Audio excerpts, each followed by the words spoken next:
आज हम लोग स्टार्ट करें हमारा 4th chapter that is carbon and its compound. तो पहली बात तो ये कि कार्बन हमें पता है क्या एक हमारा एलिमेंट है, लेकिन कार्बन के अलावा हमारे पास टोटल कितने एलिमेंट है, 118 एलिमेंट है। लेकिन उसमें से हम लोग कार्बन को ही क्यों स्टडी कर रहे हैं यहाँ पे, उसी के ऊपर क्यों चैप्टर है। नाइट्रोजन, ऑक्सीजन, फ्लोरीन और भी तो बहुत सारे एलिमेंट्स है ना, उनके ऊपर ऐसा चैप्टर नहीं है। तो कुछ तो इंपॉर्टेंट बात होगी कार्बन की, तभी इसके ऊपर एक पूरा चैप्टर हमने बनाया है और हम इसको स्टडी करने जा रहे हैं। तो इंपॉर्टेंस ऑफ कार्बन की अगर हम बात करें तो इंपॉर्टेंस ऑफ कार्बन की अंदर क्या है, देखो सबसे पहली चीज़ तो ये कि जितने भी हमारे लिविंग ऑर्गेनिजम्स हैं सारे के सारे क्या कार्बन से मिलकर ही बने हुए हैं। तो हमारी बॉडी के अंदर क्या कार्बन प्रेजेंट है।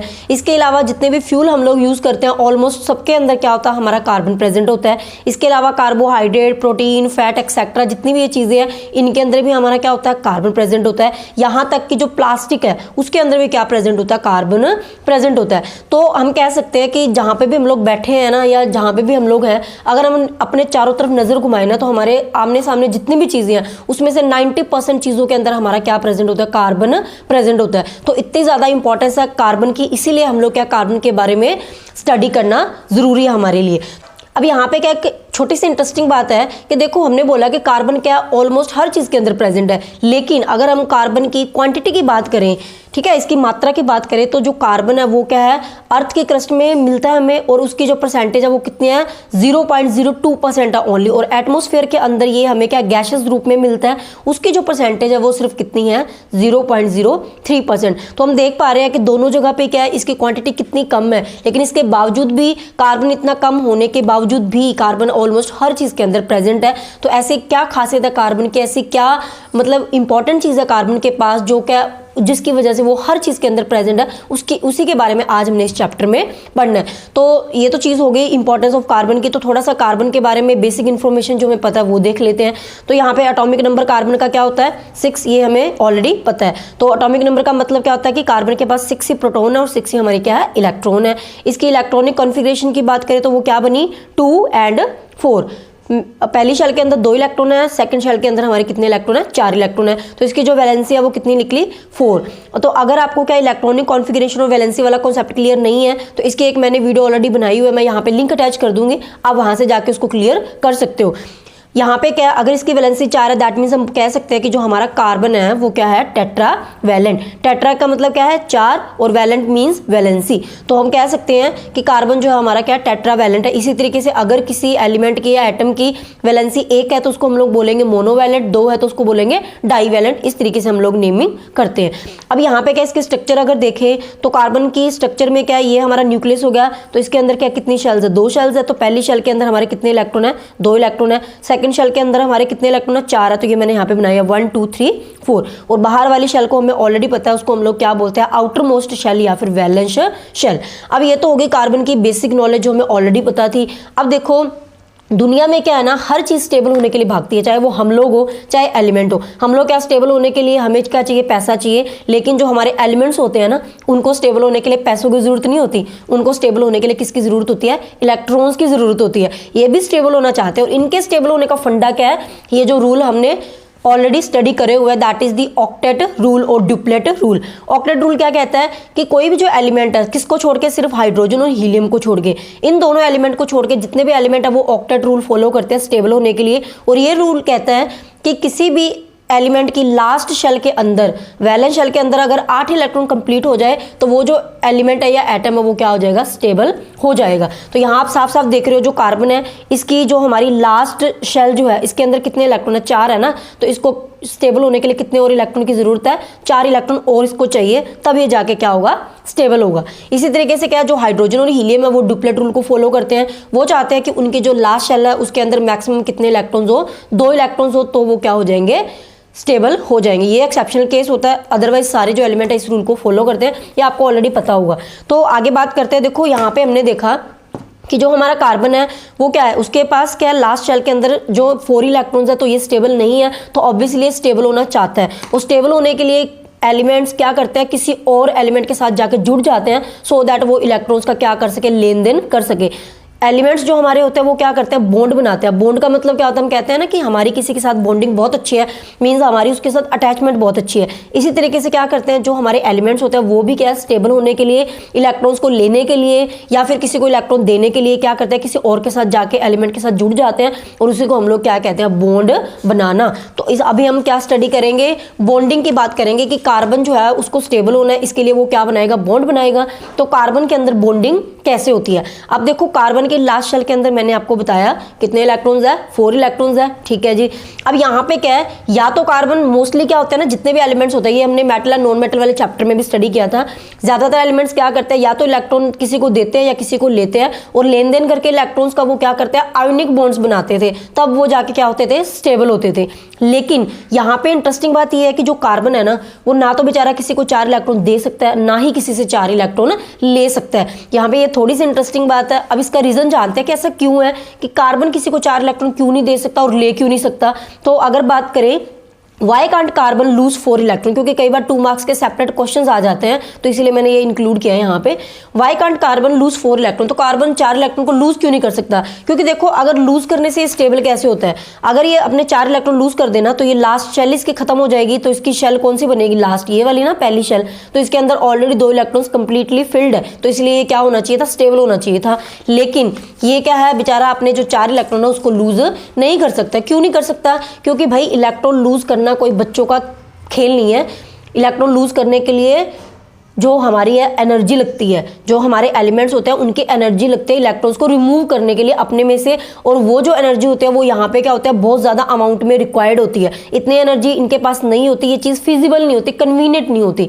और अगर ये क्या है, इलेक्ट्रॉन्स अपने 4 लूज कर देगा लास्ट शेल में से, तो 4 इलेक्ट्रॉन इसके चले गए, इसके पास सिर्फ कितने इलेक्ट्रॉन बचेंगे, 2 इलेक्ट्रॉन बचेंगे ना, तो इलेक्ट्रॉन 2 रह जाएंगे, प्रोटॉन हमारे ऑलरेडी 6 थे, तो ये चीज़ क्या होगी, इस पे पॉजिटिव चार्ज ज्यादा हो जाएगा, नेगेटिव चार्ज क्या हो जाएगा, कम हो जाएगा, जो कि चीज क्या कन्वीनियंट नहीं है, ठीक है। इसीलिए क्या है, to lose 4 electrons a lot of energy is required. यहाँ पे क्या है, बहुत ज्यादा अमाउंट में एनर्जी चाहिए इलेक्ट्रॉन्स को बाहर निकालने के लिए, और इसीलिए क्या है, ये जो कार्बन है वो क्या 4 इलेक्ट्रॉन्स को लूज नहीं कर सकता। इसके बाद क्या है, वो इलेक्ट्रॉन को अगर लूज नहीं कर सकता तो फिर वो गेन कर ले, लेकिन यहाँ पे क्या है, वो गेन भी नहीं कर सकता। क्यों नहीं कर सकता, क्योंकि अगर वो 4 इलेक्ट्रॉन को गेन करेगा ना, तो आप देखो उसके पास पहले कितने इलेक्ट्रॉन्स थे, हमने बोला कि कार्बन के पास कितने इलेक्ट्रॉन्स है, 6 इलेक्ट्रॉन और 6 प्रोटॉन थे ना। तो अब यहाँ पे क्या, अगर कार्बन 4 इलेक्ट्रॉन को गेन कर ले, अगर इसने 4 इलेक्ट्रॉन और ले ले यहाँ पे, तो टोटल इलेक्ट्रॉन कितने हो गए, यहाँ पे 8 हो गए ना, और 2 अंदर वाली शेल में थे, टोटल इलेक्ट्रॉन्स कितने हो जाएंगे, 10, और प्रोटॉन कितने हैं, 6। और इलेक्ट्रॉन्स को पकड़ के कौन रखता है, न्यूक्लियस ही तो पकड़ के रखता है। न्यूक्लियस के ऊपर होता है पॉजिटिव चार्ज, किसकी वजह से, प्रोटॉन्स की वजह से। तो अगर न्यूक्लियस जो है उसने ही तो इलेक्ट्रॉन को होल्ड करके रखना, अपनी तरफ अट्रैक्ट करके रखना है, तो जो 6 इलेक्ट्रॉन है वो क्या है, 6 जो प्रोटॉन है वो क्या 10 इलेक्ट्रॉन्स को होल्ड नहीं कर पाते, ये पॉसिबल नहीं है। तो इसीलिए क्या है, यहाँ पे ये जो 4 इलेक्ट्रॉन्स को गेन भी नहीं कर सकते, जैसे कि मैंने यहाँ पे लिखा है, if carbon gains 4 electron it would be difficult for the nucleus to hold 10 electrons। तो इसीलिए क्या दोनों पॉसिबिलिटी कार्बन के लिए नहीं है, ये ना तो 4 इलेक्ट्रॉन दे सकता है ना ही ले सकता है, तो फिर बेचारा कार्बन करे तो करे क्या। इसीलिए कार्बन क्या करता है, अपने इलेक्ट्रॉन्स को शेयर कर लेता है, वो करता है शेयरिंग, और शेयरिंग करके वो क्या करता है, दूसरे एलिमेंट्स के साथ अपने जो बॉन्ड है वो बनाता है, और उन्हीं बॉन्ड को हम लोग क्या बोलते हैं, कोवैलेंट बॉन्ड। तो कार्बन जो है कंपाउंड्स फॉर्म करते हैं ओनली बाय शेयरिंग इलेक्ट्रॉन्स, तो उन बॉन्ड को हम लोग क्या नाम देते हैं, कोवैलेंट बॉन्ड। ओके, तो the bond formed between atoms by sharing of electron, जब इलेक्ट्रॉन किसी को ना दिए जाए ना किसी से लिए जाए, इलेक्ट्रॉन्स क्या किए जाए, किसी दूसरे के साथ शेयर किए जाए, तब जो बॉन्ड बनते हैं that is called covalent bond. और कोवैलेंट बॉन्ड ऐसे नहीं है कि सिर्फ कार्बन ही बनाता है, कार्बन के अलावा और भी बहुत सारे एलिमेंट है जो कोवैलेंट बॉन्ड बनाते हैं। इसके बाद क्या है, जिन एटम्स के बीच में भी कोवैलेंट बॉन्ड बनता है, कोवैलेंट बॉन्ड जिन एटम के बीच में बनेगा, उन 2 एटम्स को क्या दोनों को ही पार्टिसिपेट करना जरूरी है। ऐसे नहीं है कि सिर्फ एक ही एटम इलेक्ट्रॉन शेयर कर रहा है दूसरा कर ही नहीं रहा, ऐसे नहीं होता। हमेशा दोनों एटम्स को इलेक्ट्रॉन शेयर करने पड़ेंगे और equal number of electron share करने पड़ेंगे। अगर एक एटम अपना 1 इलेक्ट्रॉन शेयर कर रहा है तो साथ वाले एटम को भी अपना 1 इलेक्ट्रॉन शेयर करना पड़ेगा, ये जरूरी है, ये कंडीशन है। तो इसलिए मैंने यहाँ पे लिखा हुआ है कि shares equal number of electrons, दोनों एटम क्या है, कंट्रीब्यूट करेंगे बॉन्ड फॉर्मेशन के अंदर, एंड इक्वल नंबर इलेक्ट्रॉन को क्या करेंगे, शेयर करेंगे। ठीक है, अब आगे ये क्वेश्चन है कि how many electrons need to be share to form a covalent bond. Electron share करने, equal number of electron share करेंगे, ये हमें समझ में आ गया, लेकिन ये कैसे पता चलता है कि भाई कितने इलेक्ट्रॉन शेयर करने की जरूरत है एक कोवैलेंट बॉन्ड को बनाने के लिए। हमें 1 इलेक्ट्रॉन चाहिए, हमें एक पेयर चाहिए इलेक्ट्रॉन्स का या फिर मोर देन ए पेयर, क्या चीज़ चाहिए। तो इसी के बेस पे कि कोवेलेंट बॉन्ड बनाने के लिए हमें कितने इलेक्ट्रॉन शेयर किए हैं, उसी के बेस पे हमारे पास आते हैं टाइप्स ऑफ कोवेलेंट बॉन्ड। तो इसको हम लोग क्या है एग्जाम्पल की हेल्प से समझेंगे। तो जैसे कि मैंने आपको बताया था कि कार्बन के अलावा क्या है बाकी एलिमेंट्स भी क्या करते हैं, कोवेलेंट बॉन्ड को बनाते हैं। तो उन्हीं के एग्जाम्पल से हम लोग क्या अंडरस्टैंड करेंगे कि कोवेलेंट बॉन्ड की टाइप्स कौन कौन सी है। तो सबसे पहले बात करते हैं H2 के हाइड्रोजन की। तो हाइड्रोजन जो है हमारा उसका एटॉमिक नंबर कितना होता है 1। तो मैंने उसकी इलेक्ट्रॉनिक कॉन्फ़िगरेशन लिखी है, ये नीचे मैंने इलेक्ट्रॉनिक कॉन्फ़िगरेशन लिखी है, इसकी क्या बनी 1 ही बनी ओनली। तो यहाँ पे क्या है ना, ये जो क्वेश्चन है इस तरीके से हमें एग्जाम में कई बार डायग्राम पूछ लेते हैं, इसको हम लोग बोलते हैं इलेक्ट्रॉन डॉट स्ट्रक्चर। आपको पूछेंगे H2 की इलेक्ट्रॉन डॉट स्ट्रक्चर बताओ, ऑक्सीजन की बताओ, इस तरीके से, राइट। तो हमने क्या करना है, इलेक्ट्रॉन डॉट स्ट्रक्चर बनाने के लिए सबसे पहले हम लोग क्या करते हैं, जो भी हमारे पास जिसका भी हमें पूछा है इसके अंदर क्या हाइड्रोजन है 2, तो हम दोनों को लिख लेंगे, उसकी इलेक्ट्रॉनिक कॉन्फ़िगरेशन लिख लेंगे। हमने देखने हैं उसके लास्ट शेल के अंदर कितने इलेक्ट्रॉन। अब यहाँ पे इसकी एक ही शेल है तो इसकी लास्ट और फर्स्ट यही है, राइट। तो हमने क्या करना है, इसका सिंबल लिखा, इसके पास क्या है लास्ट शेल के अंदर कितने इलेक्ट्रॉन है 1। तो मैंने यहाँ पे क्रॉस से इसका एक इलेक्ट्रॉन शो कर दिया। क्रॉस यहाँ पे किसको रिप्रेजेंट कर रहा है, इलेक्ट्रॉन्स को रिप्रेजेंट कर रहा है, ओके। तो इसी तरीके से दूसरा हाइड्रोजन है। अब यहाँ पे देखो मैंने आपको जैसे बताया था हाइड्रोजन स्टेबल होने के लिए कौन से रूल को फॉलो करता है, ड्यूप्लेट रूल को फॉलो करता है। वो चाहता है कि उसकी जो लास्ट शेल है या वैलेंस शेल है उसके अंदर कितने इलेक्ट्रॉन हो जाए, 2 इलेक्ट्रॉन कंप्लीट हो जाए, तो वो क्या हो जाएगा, स्टेबल हो जाएगा।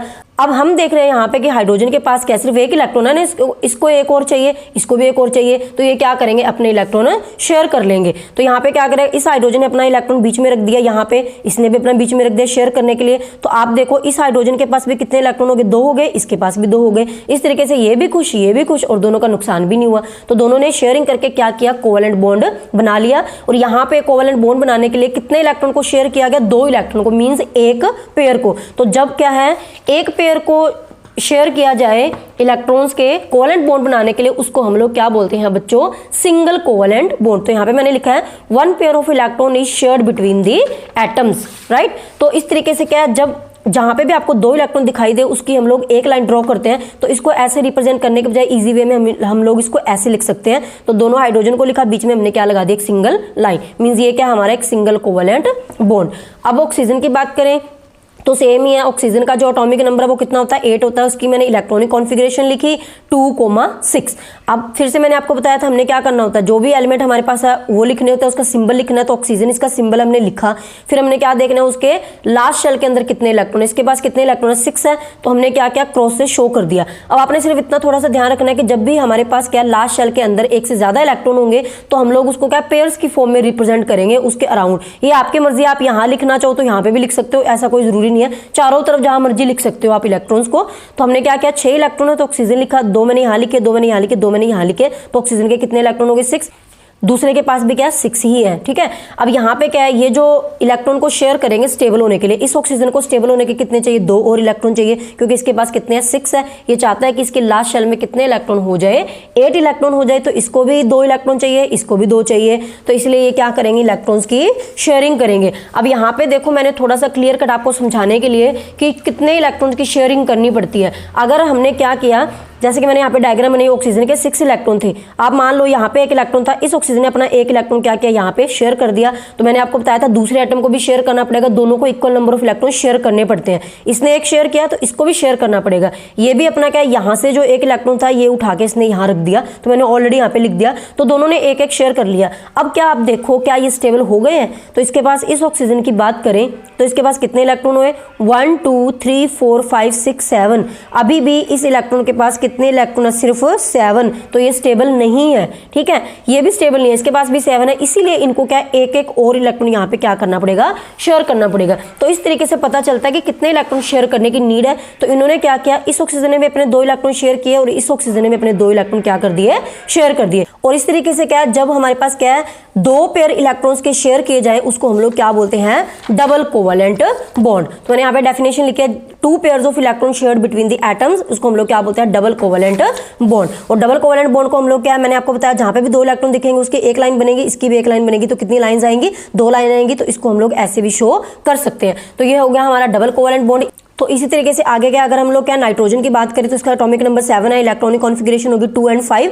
तो जब हम लोग क्या इसकी इस तरीके से स्ट्रक्चर लिखेंगे, नाइट्रोजन का सिंबल लिखा हमने N, इसके लास्ट शेल में थे 5 इलेक्ट्रॉन्स, तो इसके अराउंड लिख दिए 2 यहाँ पे 3 यहाँ पे लिख दिए। तो अब ये क्या करेंगे, इलेक्ट्रॉन्स को फिर से शेयरिंग करेंगे स्टेबल होने के लिए। इसको स्टेबल होने के लिए और कितने इलेक्ट्रॉन चाहिए, 3 इलेक्ट्रॉन चाहिए, इसको भी 3 चाहिए। तो ये क्या करेंगे, इस तरीके से अपने इलेक्ट्रॉन्स को क्या करेंगे, शेयरिंग करेंगे। तो आप बना के देख लेना, पहले एक एक इलेक्ट्रॉन शेयर करेंगे तब भी ये स्टेबल नहीं होंगे, 2 करेंगे तब भी स्टेबल नहीं होंगे। जब ये 3 इलेक्ट्रॉन दोनों शेयर करते हैं तब दोनों के पास कितने बनते हैं, लास्ट शेल के अंदर 8 इलेक्ट्रॉन कंप्लीट होते हैं, राइट। तो यहाँ पे आप काउंट कर सकते हो 1 2 3 4 5 6 7 8। तो इसके पास भी 8 इलेक्ट्रॉन है, इसके पास भी 8 इलेक्ट्रॉन है। तो इस तरीके से इन्होंने कितने इलेक्ट्रॉन को शेयर किया, 6 इलेक्ट्रॉन्स को शेयर किया, मींस 3 पेयर इलेक्ट्रॉन के शेयर किए। तो यहाँ पे हमने 3 लाइंस को रिप्रेजेंट कर दिया और इसी को हम लोग क्या बोलते हैं, ट्रिपल कोवेलेंट बॉन्ड। तो जब हम क्या करते हैं, 3 pairs of electron shared between the atoms, that is called the triple covalent bond. तो ये थे हमारे टाइप्स ऑफ कोवेलेंट बॉन्ड। आगे हम लोग क्या, कार्बन की बात तो डेफिनेटली हमने करनी ही करनी है, दूसरे कंपाउंड्स की कर ली कि कैसे कोवेलेंट बॉन्ड बनाते हैं और कौन सी टाइप है। तो कार्बन इनमें से कौन सी कोवेलेंट इंटरेक्शन शो करता है, वो कार्बन जो है कार्बन के साथ भी कोवेलेंट बॉन्ड बनाता है और कार्बन दूसरे एलिमेंट्स के साथ भी कोवेलेंट बॉन्ड बनाता है। इसकी हम लोग क्या पूरी डिटेल में आगे डिस्कस करेंगे इसको। तो जो कार्बन है वो क्या बच्चों, दूसरे कार्बन के साथ भी और कार्बन किसी और एलिमेंट के साथ भी क्या, तीनों तरीके के कोवेलेंट बॉन्ड जो है ना वो बना सकता है। यहाँ पे एक छोटी सी चीज है जो मैंने किया है, यहाँ पे कई बार क्वेश्चन आ सकता है। कोवेलेंट बॉन्ड की हमने बात की, तो देखो कोवेलेंटली बॉन्डेड जो मॉलिक्यूल्स होते हैं ना, उनके बीच में क्या होता है, वीक इंटरमोलिकुलर फोर्सेज होती है। मतलब मॉलिक्यूल के अंदर तो फोर्सेज स्ट्रॉन्ग होती है, लेकिन एक मॉलिक्यूल और दूसरे मॉलिक्यूल के बीच में जो इंटरमोलिकुलर फोर्सेज है वो क्या होती है, वीक होती है। इसी वजह से इनके जो मेल्टिंग एंड बॉइलिंग पॉइंट होते हैं वो क्या होते हैं, लो होते हैं। ओके, आगे है एक चीज और है। अब देखो हमने बोला कि जो कोवेलेंट बॉन्ड है उनमें क्या इलेक्ट्रॉन्स ना तो दिए जाते हैं ना ही लिए जाते हैं, उसके अंदर सिर्फ क्या किया जाता है, इलेक्ट्रॉन्स को शेयर किया जाता है। इसीलिए यहाँ पे क्या कोई चार्ज्ड पार्टिकल तो बनता ही नहीं, क्योंकि चार्ज्ड पार्टिकल कब बनेंगे, जब इलेक्ट्रॉन को या तो लूज किया जाएगा या फिर गेन किया जाएगा। इसीलिए क्योंकि यहाँ पे कोई चार्ज पार्टिकल ही नहीं है, कोई आयंस ही नहीं बने, तो इसीलिए यहाँ पे क्या जो इलेक्ट्रिसिटी है वो कंडक्ट नहीं होती है। तो इसलिए क्या है, जो हमारे कोवेलेंटली बॉन्डेड मॉलिक्यूल्स होते हैं वो क्या होते हैं, पुअर कंडक्टर्स होते हैं इलेक्ट्रिसिटी के। ये हमारे कोवेलेंटली बॉन्डेड जो मॉलिक्यूल्स है उनकी क्या कुछ खासियत है कि एक तो इनके मेल्टिंग एंड बॉइलिंग पॉइंट लो होते हैं, एक ये क्या होते हैं, पुअर कंडक्टर होते हैं इलेक्ट्रिसिटी के। आगे बात करें covalent compounds formed by carbon. तो जैसे कि हमने क्या पहले एग्जांपल मैंने आपको बताई थी, सिर्फ कार्बन के अलावा जो अदर मॉलिक्यूल्स थे जैसे हाइड्रोजन, ऑक्सीजन, नाइट्रोजन की बात करी। अब यहाँ पे क्या है, कोवेलेंट दूसरे जो हमारे एटम्स होते हैं उनके साथ कैसे कोवेलेंट बॉन्ड बनाता है। तो जो एग्जांपल हमारी एनसीईआरटी की बुक में इंक्लूड की गई है, मैंने वही लिखी है। तो सबसे पहले हम लोग बात करते हैं CH4। तो CH4 के आपको पूछ सकते हैं कि इलेक्ट्रॉन डॉट स्ट्रक्चर बताओ कि CH4 जो है वो कैसे बना, कैसे उसके अंदर कोवेलेंट बॉन्डिंग होती है, वो हमने बताना, मतलब आपने एग्जाम में ये चीज बना के दिखानी है। तो इसको समझते हैं। तो इसको हम लोग CH4 को क्या बोलते हैं, मीथेन बोलते हैं। इसकी नेमिंग भी हम लोग आगे करेंगे। तो सबसे पहले हमने क्या करना है, इलेक्ट्रॉन डॉट स्ट्रक्चर बनाने के लिए सबसे पहले जो भी उसके अंदर एलिमेंट प्रेजेंट है हमने उनकी लिख लेने इलेक्ट्रॉनिक कन्फिग्रेशन। तो इसके अंदर 2 तरीके के एटम प्रेजेंट है, कार्बन है और हाइड्रोजन है। तो मैंने कार्बन की लिखी 2 and 4, हाइड्रोजन का हमें पता है एटॉमिक नंबर 1 है तो उसकी 1 आ गई, राइट। फिर हमने क्या देखना होता है, हर एक एलिमेंट की क्या देखनी होती है, एटम की लास्ट शेल के अंदर कितने इलेक्ट्रॉन्स है। ये वही काम है जो अभी हम समझ के आए हैं। तो मैंने क्या किया, यहाँ पे कार्बन लिखा, कार्बन की लास्ट शेल में कितने इलेक्ट्रॉन है बच्चों, 4। तो मैंने लिख दिया 1 2 3 4। तो कार्बन के जो इलेक्ट्रॉन है वो क्रॉस से मैंने यहाँ पे शो किए हैं और हाइड्रोजन के हमने डॉट से शो किया, सो दैट हमें क्लियर कट पता चले कौन सा इलेक्ट्रॉन किसका है। ओके, हाइड्रोजन की जो इलेक्ट्रॉनिक कॉन्फिगरेशन है वो 1 ही है, तो इसकी लास्ट शेल में कितने इलेक्ट्रॉन्स हुए, 1 ही हुआ। तो हर एक हाइड्रोजन का एक एक आ गया, क्योंकि यहाँ पे क्या 4 हाइड्रोजन है तो इसलिए हमने 4 क्या यहाँ पे बना दिए। अब देखो कार्बन को स्टेबल होने के लिए और कितने इलेक्ट्रॉन चाहिए, 4 चाहिए, और हाइड्रोजन को स्टेबल के कितना चाहिए, 1 इलेक्ट्रॉन चाहिए, क्योंकि हाइड्रोजन फॉलो करता है ड्यूप्लेट रूल को और कार्बन फॉलो करता है ऑक्टेट रूल को, राइट। इसलिए क्या होगा, यहाँ पे ये जो कार्बन है, ये कार्बन क्या करेगा, अपना 1 इलेक्ट्रॉन यहाँ पे बीच में रख देगा, सो दैट हाइड्रोजन के इसको क्या कर सके, शेयर कर सके। और ये जो हाइड्रोजन है ये भी अपना 1 इलेक्ट्रॉन बीच में शेयर कर लेगा कार्बन के साथ। तो इस तरीके से क्या यहाँ पे इलेक्ट्रॉन की शेयरिंग होती है। तो हर तरफ क्या चारों हाइड्रोजन जो है वो क्या करेंगे, अपने 1 इलेक्ट्रॉन कार्बन के साथ शेयर करेंगे और कार्बन भी अपना 1 इलेक्ट्रॉन क्या चारों हाइड्रोजन के साथ इस तरीके से शेयर कर देगा। तो अगर हम काउंट करें, कार्बन की बात करें तो इसके पास देखो 2 4 6 8, इसके पास 8 इलेक्ट्रॉन कंप्लीट हो गए तो कार्बन भी स्टेबल हो गया। हाइड्रोजन की बात करें तो तो हाइड्रोजन के पास एक ऑलरेडी था, एक कार्बन इसके साथ शेयर कर दिया तो इसके भी 2 हो गए, इसके भी 2, सबके 2-2 कंप्लीट हो गए। तो हाइड्रोजन भी खुश और कार्बन भी खुश और दोनों का फायदा हो गया। तो इस तरीके से क्या इलेक्ट्रॉन की शेयरिंग से हमारे पास क्या है CH4 जो है मॉलिक्यूल वो बनता है। ठीक है, तो ये हमारा क्या है कोवेलेंटली बॉन्डेड कंपाउंड है और जिसका नेम हमारा क्या है CH4। ओके, तो इस तरीके से क्या है इसको हम लोग क्या ऐसे भी रिप्रेजेंट कर सकते हैं। मैंने आपको बताया था जहां पे भी 2 इलेक्ट्रॉन उसको हम एक लाइन से रिप्रेजेंट कर सकते हैं। तो यहाँ पे एक लाइन से हर एक जो बॉन्ड है उसको हमने क्या लाइनिंग से रिप्रेजेंट कर दिया। तो इस तरीके से भी आप क्या दिखा सकते हो। अगर सेकंड एग्जांपल की बात करें CO2 कार्बन डाइऑक्साइड, तो फिर से हमने वही करना है। इसके अंदर कौन कौन से एलिमेंट प्रेजेंट है, कार्बन है एंड ऑक्सीजन है। कार्बन का इलेक्ट्रॉनिक कॉन्फिगरेशन हमने लिख ली 2 and 4, ऑक्सीजन की लिख लो, एटॉमिक नंबर कितना होता है 8, तो यहाँ पे आ गया 2 and 6। ओके, तो कार्बन की फिर से हमने वही करनी है, कार्बन हमने बीच में लिख लिया क्योंकि ऑक्सीजन 2 है तो हमने दोनों एक एक ऑक्सीजन साइड बाय साइड रख दी हैं। और फिर से हम क्या करेंगे, हर एक जो एटम है उसके अराउंड हम लोग क्या करेंगे, उसकी लास्ट शेल के अंदर जो इलेक्ट्रॉन्स है उसको रिप्रेजेंट करेंगे। तो कार्बन के कितने हैं 4, तो 2 और 2 4 हमने शो कर दिए। ऑक्सीजन के कितने थे 6 थे, तो इसके भी 6 इसके भी 6 हमने शो कर दिए। अब फिर से ये क्या करेंगे, इलेक्ट्रॉन्स को शेयर करेंगे।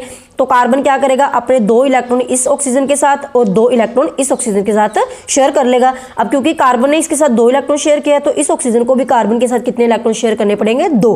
तो ये भी अपने 2 इलेक्ट्रॉन शेयर करेगा। कार्बन ने अपने ये 2 इलेक्ट्रॉन शेयर कर दिए, ऑक्सीजन ने अपने ये 2 इलेक्ट्रॉन शेयर कर दिए। तो अब देखो कार्बन के जो ऑक्सीजन है उसके पास कितने इलेक्ट्रॉन कंप्लीट हो चुके हैं, 8 इलेक्ट्रॉन पूरे हो चुके हैं। तो ऑक्सीजन क्या हो गया, स्टेबल। इसी तरीके से ये ऑक्सीजन भी स्टेबल हो गया। और कार्बन की बात करें तो इसके पास इधर 4 और इधर 4, ये भी क्या हो गया स्टेबल। तो इस तरीके से हमारे पास क्या CO2 जो मॉलिक्यूल है वो क्या बनता है। और इसको हम लोग किस तरीके से रिप्रेजेंट कर सकते हैं, अगर हम चाहें तो इसको ऐसे रिप्रेजेंट करते हैं C, और इधर क्या है, क्योंकि देखो 2 इलेक्ट्रॉन की एक लाइन बनेगी तो यहाँ पे एक लाइन, यहाँ पे एक लाइन, यहाँ पे आ गया ऑक्सीजन और इधर भी क्या आ गया हमारा ऑक्सीजन। तो इस तरीके से हमारे पास क्या है, ये जो कोवेलेंटली बॉन्डेड कंपाउंड है वो हमारे पास क्या है बनते हैं। आई होप कि आपको आज का लेक्चर अच्छे से समझ में आ गया है। इसकी प्रैक्टिस बच्चों आपको जरूर करके देखनी पड़ेगी। मैंने कोशिश करी है कि आपको हर एक छोटी से छोटी चीज़ बताऊं। वीडियो थोड़ी सी लेंथी हो सकती है लेकिन कॉन्सेप्ट क्लियर करने जरूरी है। इसकी आपको जो PDF है वो डिस्क्रिप्शन बॉक्स में मिल जाएगी। सो मिलते हैं बच्चों नेक्स्ट वीडियो के अंदर। Till then take care, bye bye.